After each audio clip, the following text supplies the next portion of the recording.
You know, most people think investing is about intelligence, about being sharp, fast, informed. They believe the smartest person in the room wins. Benjamin Graham spent his entire life quietly proving the opposite. He believed the market doesn't reward brilliance nearly as much as it rewards discipline. And that belief didn't come from theory. It came from watching smart people lose everything while ordinary people survived, simply because they understood one uncomfortable truth. The biggest enemy of your money is not the market, it's you. Benjamin Graham was born in 1894. He lived through events that destroyed fortunes overnight.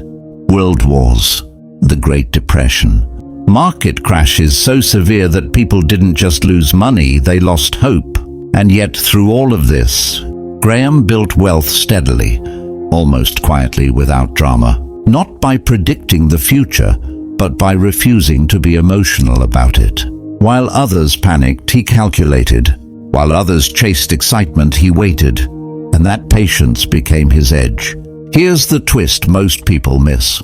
Graham didn't believe markets were efficient. He believed markets were emotional.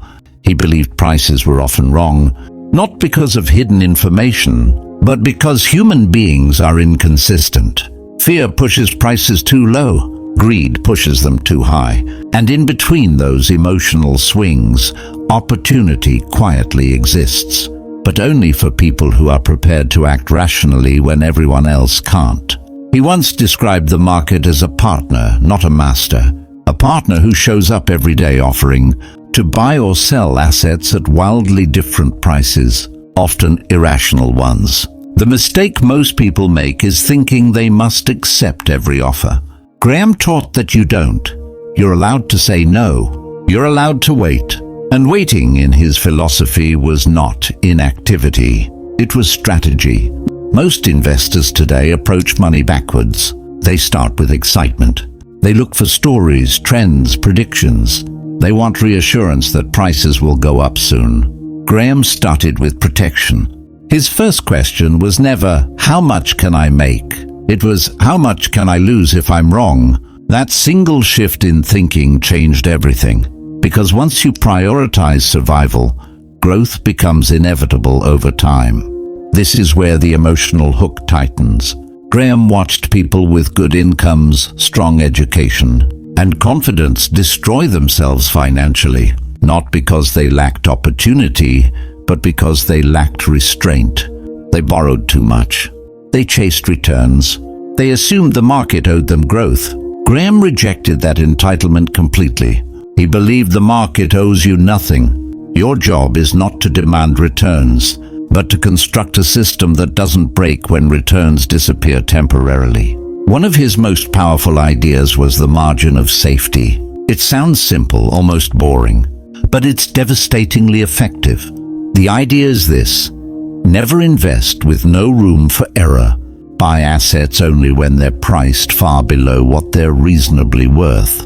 Not slightly below, far below. Because mistakes happen. Economic conditions change, companies stumble. The margin of safety is what keeps small errors from becoming permanent damage. Here's where the story becomes uncomfortable for modern investors. Graham didn't believe excitement belonged in investing at all. If investing feels thrilling, he argued, you're probably speculating. Real investing, in his view, was intentionally dull.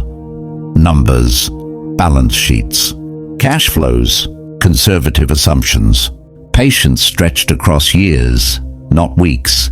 That boredom, that lack of adrenaline, was exactly what protected capital. And then came 1929, the crash that erased lifetimes of savings. Graham lost money too. He wasn't immune. But here's the difference. He survived, and survival is everything. While others were forced out of the market permanently, Graham stayed.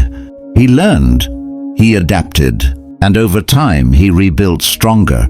That experience hardened his philosophy. It made him deeply suspicious of leverage, optimism without data, and any strategy that required everything to go right. One subtle but critical lesson: Graham taught was the separation between investing and speculating. Speculation isn't evil, he said. It just needs to be recognized as such. The danger is pretending speculation is investing. Buying something because you believe someone else will pay more later is speculation. Buying something because the underlying business produces real value is investing. Confuse the two, and you build your financial life on hope instead of structure. This is why Graham emphasized intrinsic value. What is this asset actually worth based on what it produces? Not what people feel about it. Not what headlines say. Not what analysts predict next quarter. What does it earn? What does it own? What does it owe? Strip away the noise and you're left with reality. That reality is where intelligent decisions live. The emotional twist is this. Graham's ideas are not popular because they require humility. They force you to admit you don't know the future. They force you to accept average results achieved consistently over spectacular results achieved briefly. Most people don't fail because they're unlucky. They fail because they refuse to accept this trade-off. They want excitement now and security later. Graham reversed that order. He believed money should first create stability. Only after stability is achieved should growth even matter. That's why his students, including Warren Buffett, focused obsessively on downside risk. Not because they were pessimists, but because they were realistic. They understood that avoiding catastrophic loss matters more than capturing every upside opportunity. Think about how this applies today. Markets move faster, information is louder, opinions are constant. But human behavior hasn't changed at all. Fear still causes panic selling, greed still causes overpaying, and patience is still rare, which means Graham's ideas are not outdated, they're more relevant than ever. Here's the quiet warning Graham would give today if he were alive. If your financial plan depends on everything going right, it's not a plan. If your comfort disappears when markets fall, you're overexposed. And if your strategy requires constant attention, prediction, and reassurance, it's fragile. Graham didn't try to predict recessions. He prepared for them. He didn't try to time markets. He structured portfolios that could endure them. That difference is subtle, but it's the difference between stress and confidence, between panic and patience. And this is where the story pauses intentionally. Because once you accept Graham's core belief that protecting capital is more important than chasing returns, you're forced to ask a harder question. If speculation isn't the answer and emotion is the enemy, then what does a rational, durable investment structure actually look like? What assets deserve your trust when markets turn hostile? And how do you build wealth that survives decades, not headlines? That's where the real framework begins. And it's far less exciting than people expect. But it works, every time. And this is where Benjamin Graham's thinking becomes uncomfortable for most people. Because once you accept that speculation is dangerous and emotion is costly, you can't hide behind excitement anymore. You're forced to confront structure. Graham believed that money, if handled correctly, should behave predictably, not dramatically, not heroically, predictably, and predictability only comes when you stop asking what will happen next and start asking what must be true for something to be worth owning. Graham divided investors into two types, not by intelligence, but by behavior. The defensive investor and the enterprising investor. This wasn't about courage or ambition. It was about effort and temperament. The defensive investor accepted that they did not want to analyze businesses deeply or monitor markets constantly, so their strategy had to be simple, diversified, and resilient.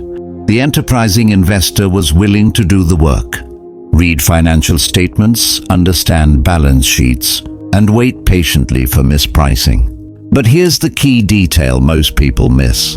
Graham warned that trying to act enterprising without the discipline or knowledge was more dangerous than doing nothing at all. This is where many modern investors quietly fail. They believe watching videos, reading headlines, and checking prices counts as effort. Graham would strongly disagree. He believed real effort meant understanding what you own, so, that market fluctuations become background noise. If a stock price drops 30% and your first reaction is panic, Graham would argue you never truly understood the asset in the first place. One of his most radical ideas was that volatility is not risk. Volatility is movement. Risk is the permanent loss of capital. These are not the same thing, but people treat them as if they are. Markets move constantly. Prices rise and fall for reasons that often have nothing to do with real value. Graham saw this as an advantage, not a threat. Because when prices swing wildly while value changes slowly, opportunity is created, but only for those who can remain emotionally detached. This emotional detachment didn't mean indifference. It meant discipline. Graham didn't ignore markets.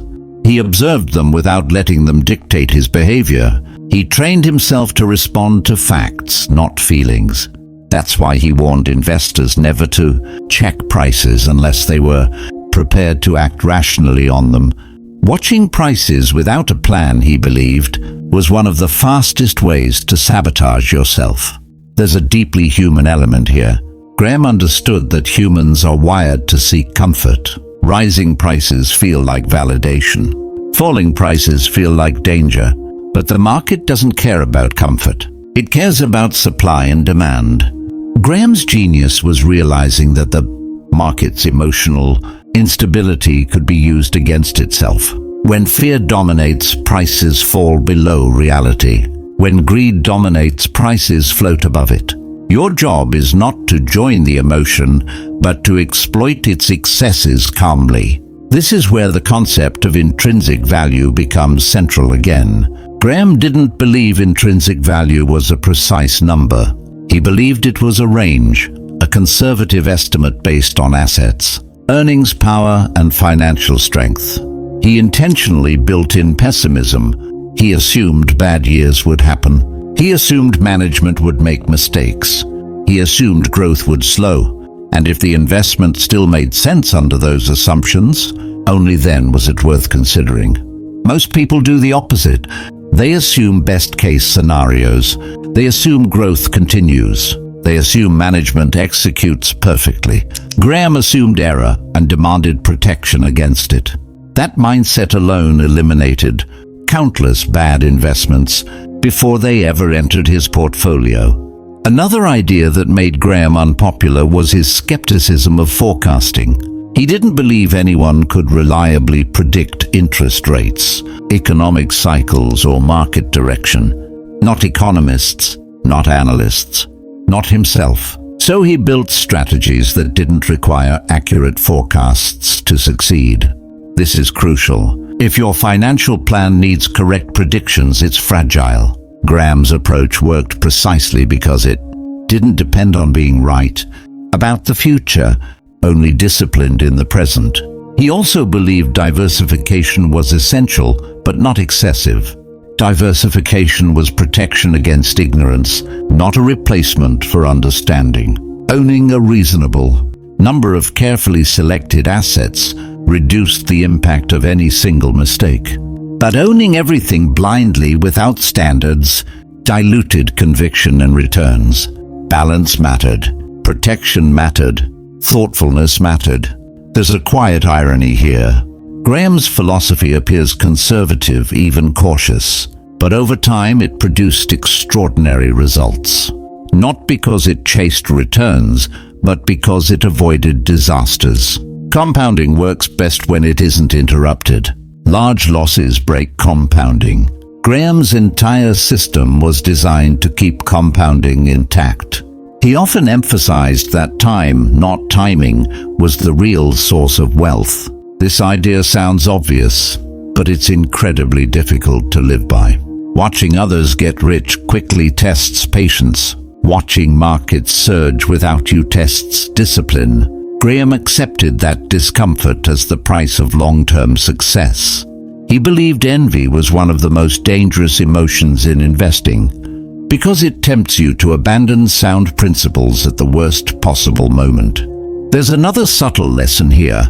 Graham didn't equate intelligence with success. He believed temperament mattered more, the ability to stay calm when others panic, the ability to wait when others rush, the ability to act when others freeze. These traits, he believed, were rarer and more valuable than raw intellect. And this brings us to a deeper truth that Graham rarely stated directly, but lived fully. Money amplifies character. If you are impatient, money will make you reckless. If you are disciplined, money will make you resilient. The market doesn't change who you are. It reveals it. Graham structured his philosophy to protect people from their own worst instincts. As his career progressed, Graham watched generations repeat the same mistakes. New technologies, new industries, new narratives. The details changed, but the behavior never did. Overconfidence during booms, despair during crashes, short memories, strong emotions, weak discipline. And every time the same lesson reappeared. Those who survived were not the boldest. They were the most prepared. What made Graham's legacy so powerful was that it wasn't dependent on him. His ideas worked even when he wasn't there to apply them. They worked for students. They worked for followers. They worked across decades. That's how you know a philosophy is sound. It doesn't require genius to execute, only consistency. This sets up the most important realization of all. Graham's philosophy is not about beating others. It's about avoiding self-destruction. It's about staying in the game long enough for time to work on your behalf. And once you understand that, the focus shifts naturally, away from excitement, away from prediction, towards structure, assets, and systems that quietly do their job year after year. At this point, the question becomes unavoidable. If emotion is the enemy and protection is the priority, then what kinds of assets actually align with Graham's thinking? What ownership structures produce stability instead of stress? And how do you translate philosophy into a real-world portfolio that survives inflation, recessions, and human error? Because philosophy without application is just comfort. Graham knew that. And the answers he arrived at were not fashionable, not fast, and not dramatic. But they were effective, relentlessly so. And that's where the framework begins to take form. The framework Graham arrived at was never meant to impress anyone. In fact, it was designed to feel almost underwhelming. Because the moment an investment strategy needs excitement to be followed, it's already fragile. Graham believed real strength comes from simplicity executed with discipline, over long periods of time, and this is where his thinking becomes most practical and most difficult to accept. He believed that ownership mattered more than activity. Owning productive assets that generated real cash flow was the foundation. Not trading, not guessing, not reacting. Ownership. When you own a business, even indirectly through shares, you are entitled to its earnings. That simple idea is what separates investing from gambling. Price movements are temporary. Earnings power is what endures. Graham taught that the best investments often look unimpressive on the surface. Mature companies, stable industries, predictable demand, modest growth, strong balance sheets, businesses that could survive bad years without begging for capital. These weren't the companies that dominated headlines. They were the ones quietly compounding value while attention was elsewhere. Graham didn't want brilliance. He wanted durability. This is why he emphasized cash flow and dividends so heavily. Dividends weren't just income. They were evidence. Evidence that a business was profitable enough to return money to its owners. Evidence that earnings were real, not accounting illusions. Evidence that management respected shareholders. Graham viewed dividends as a form of discipline imposed on companies. A business that pays consistent dividends must operate responsibly. It must generate real surplus. And that mattered deeply to him. But he also understood that income alone wasn't enough. Inflation erodes purchasing power slowly but relentlessly. A dollar today will not buy what it buys 20 years from now. Graham saw inflation not as a sudden threat, but as a quiet one. That's why growth assets mattered too.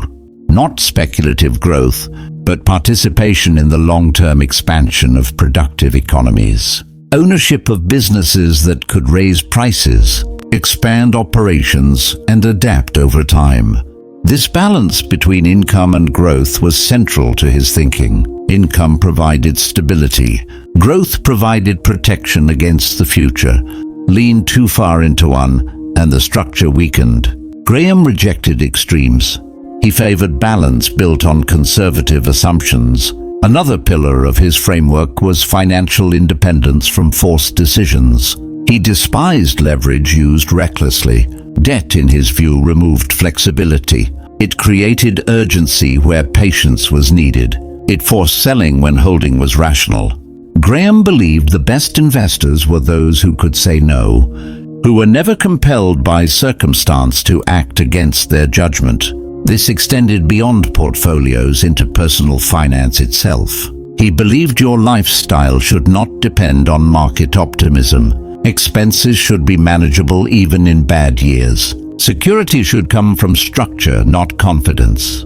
This is why Graham quietly influenced the idea that reducing fixed obligations is as powerful as increasing returns. Lower pressure equals better decisions. One of the most overlooked aspects of Graham's philosophy was his view on time. He believed most financial pain comes from compressing time, wanting results too quickly, expecting progress without patience. Compounding, he argued, rewards those who allow it to breathe.